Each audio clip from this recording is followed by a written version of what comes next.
Rise of Kingdoms is a game I've been playing for the last 5 years and counting, and at times I ask myself, why do I still play it? What makes it so special? And today I'll share that with you, and I think I got a couple of reasons why, so let's dig in.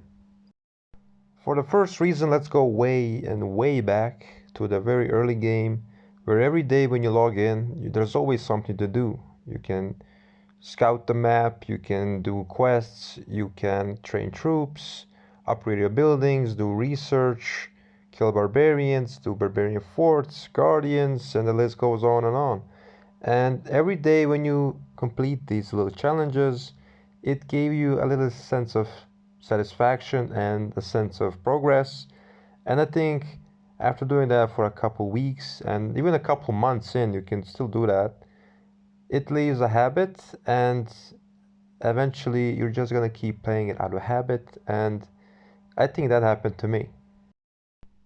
Every time you log in, you might also see some more familiar faces every day in the chat, and then you might share how your things are progressing in your account, maybe see what they're doing, maybe they've done something you haven't really even thought about, sharing some ideas and getting like mutual rapport.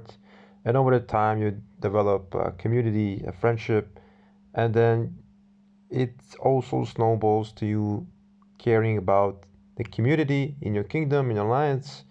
And I think for the vast majority of players still playing, community plays the biggest part in actual gameplay.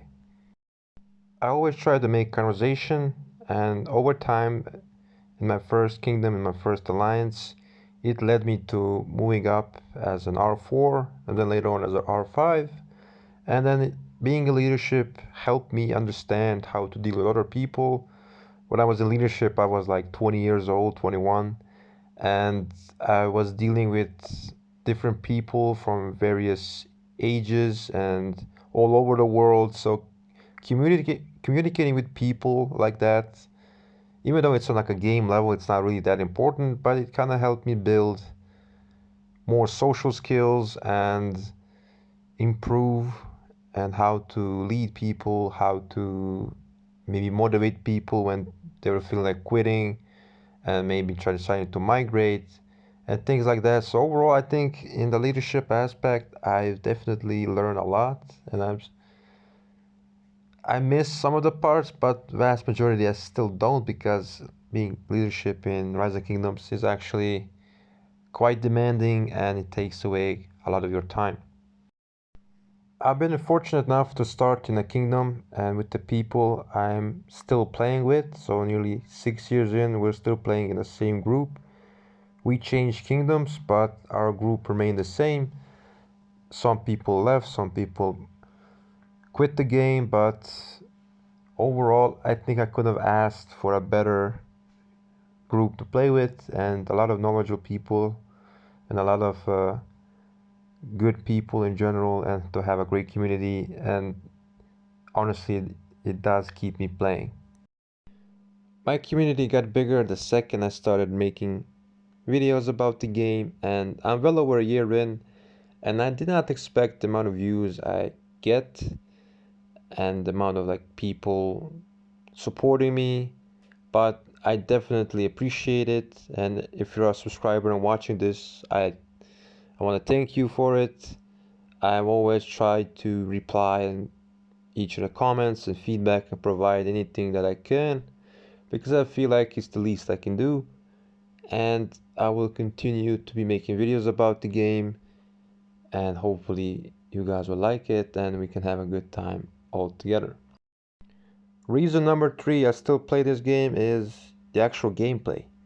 So when I started the game, I didn't have like any prior knowledge about mobile games, and the most I played the mobile game for was like a week, and after that I quit.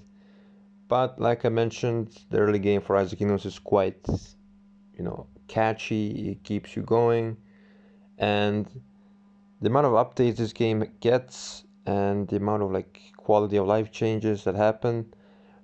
And I don't think all updates are great. There have been some changes that haven't been received well among the community, like putting a help cap every day. It kind of gets annoying during fighting times, and forts, action points, no longer you can get them from gifts. There's a cap on them too. But overall, I think the amount of pioneering things this game has done, because recently I've been playing also Age of Empires Mobile, and I saw a lot of similarities to Rise of Kingdoms, and I thought to myself, this game is the game others want to copy because it's been successful for so long and still continues to be, even despite claims that it's not going as well. But once I look at the actual competitive games out there, I think Rise of Kingdom still has the best community and the most amount of players. The gameplay got so much better when the game actually got a PC version. Before the PC version, I don't even know how I played because I've been playing on my old phone, and obviously the screen size is much smaller. It was much laggier. It was harder to do any type of fighting with that kind of device, and the PC version definitely was a big W, and a lot of people started playing because of it, because it offers a different audience, and it was a massive help for the people who already played and saw a massive difference. Because right now, if I'm like in KVK and fighting, I cannot fight on my phone. I just physically can't. I'm too used to playing on PC, and at best, maybe I can join rallies or garrisons while on my phone. Any type of field fighting, I do not want to play on the phone because the PC version offers a lot more fluid movement. You can control your marches better, and you can actually see more because the screen is much bigger than a phone or a tablet. The game has been out for so long that we actually have remaster graphics coming. Usually you see remaster graphics coming for like older games, and I think that alone says a lot. A lot of things changed since the launch, and a lot of things have been added, and they continue to be added. And unless something really drastic happens, I don't see people quitting. People tried, I think they tried that actually when they tried to release Tier 6, but everyone got too upset and they obviously reverted that decision. And I think that also says that they're actually listening to their audience, which is very important for a game company to do. And I'll continue to play the game until they give me a reason not to. And I'm curious to see what are your guys' reasons to play the game, what keeps you going. Let me know down in the comments below. And if you watched this far and you haven't subscribed, consider doing that. And I'll catch you guys in the next one.